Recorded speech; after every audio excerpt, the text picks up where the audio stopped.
In Euro 2004, a bunch of Greek footballers travelled to Portugal and came home with the trophy, pulling off one of the biggest shocks in footballing history and putting each of their names up there alongside Hercules. Let's take a look at the Greek starting 11 that beat Portugal in the Euro 2004 final. But then again, this is probably a bit of a wasted venture. It's not as if anybody still remembers this team.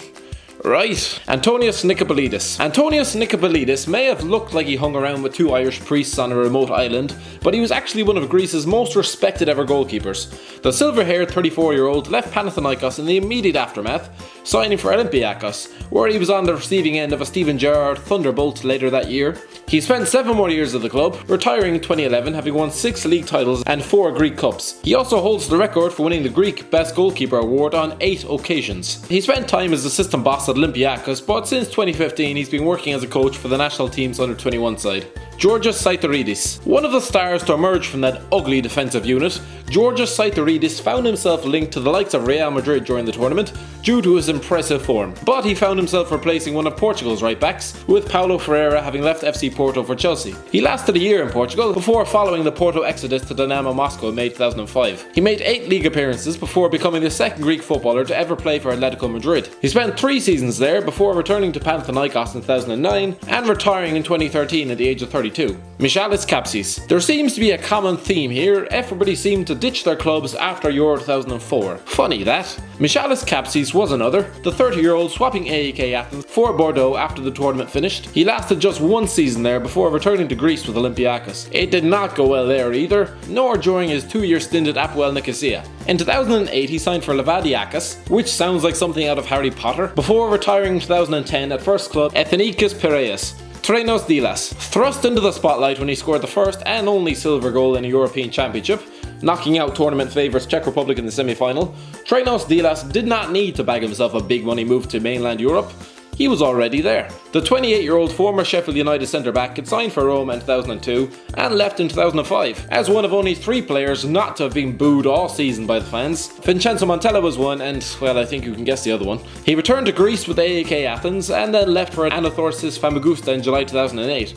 Where they made history by becoming the first Cypriot club to ever reach the group stages of the Champions League. In June 2010 he signed with AEK Athens and in May 2012 announced his retirement. In May 2013 he was appointed AEK Athens boss and managed them in Greece's 3rd tier in a bid to clear the team's debts.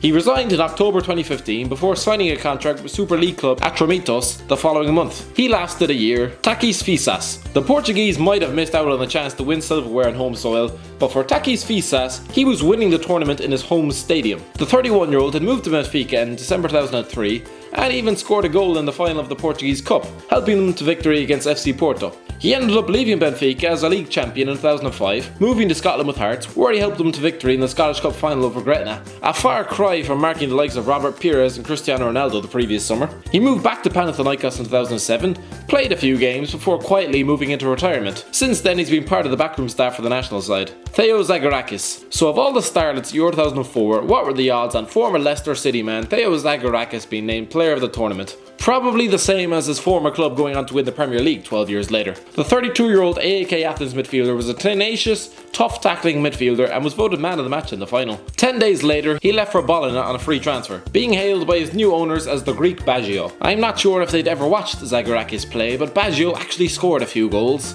After 32 goalless games, he was relegated and returned to Greece via PAOK, where he was mobbed upon arrival as a national hero. He retired in 2007 with 120 caps to his name and was instantly named the PAOK president. He resigned in October 2009, changed his mind before calling it quits for real after fans violently protested against the sale of its best player. He's been keeping busy though. In May 2014 he was elected as a Greek MEP at the European Parliament election. KOSTAS KATSOURANIS. The pronunciation of this man's name should come with a health warning. One of the relatively young men of the Greek side of 2004 at 25 years of age, KOSTAS KATSOURANIS went on to enjoy an illustrious career with the national side, earning 116 caps and appearing at 4 more international tournaments. He retired from professional football in September 2015, 3 months after seeing his country lose to the Faroe Islands. Probably a wise decision. He spent 3 seasons with Benfica between 2006 and 2009 before leaving Panathinaikos for PAOL in 2012. He finished up his career with short-lived spells at Pune City, Atromitos and Heidelberg United.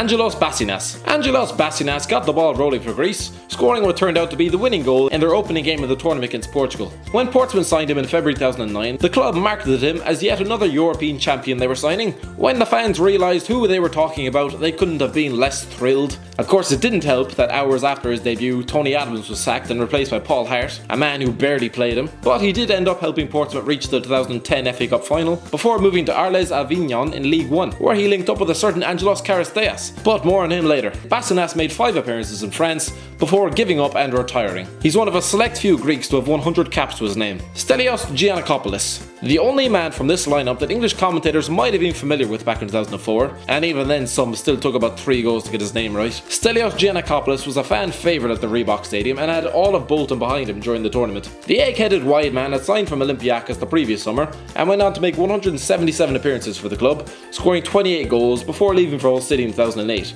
You've probably forgotten about that. Jesus, he's probably forgotten about that since it was such a waste of time. He started just 1 game for the Tigers before leaving for unfashionable VRYZAS in January 2009. Stelios' arrival was hailed as a coup and he helped the club to a surprise 5th place finish which qualified them for European competition.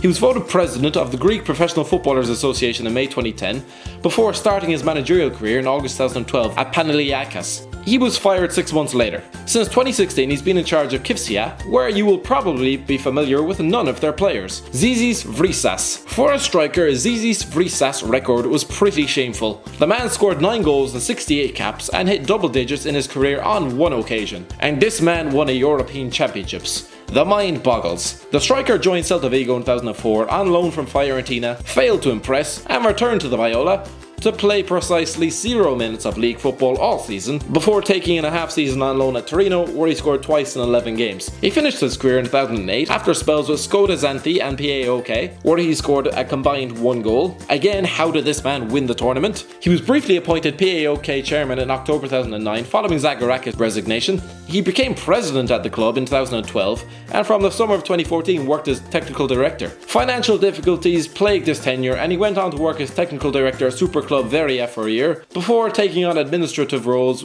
with regards to the organisation of the Greek Cup in December 2016. Angelos CHARISTEAS, the man of the hour, popping up to bag the most important goal in Greek footballing history. The then Werder Bremen striker went on to play for Ajax, Feyenoord, Nuremberg, Bayer Leverkusen, Arles Avignon, see, told you we'd revisit that one, Panathinaikos, and finally Al Nassr in 2013. And he never scored more than 9 league goals in a season and only scored a combined 9 during his last 5 seasons of professional football. I'm confused, is he paid to score goals or what? He represented Greece at both Euro 2008 and the 2010 World Cup and retired with 88 caps and 25 international goals to his name, but he will always be remembered for that one header that made a teenage Ronaldo cry.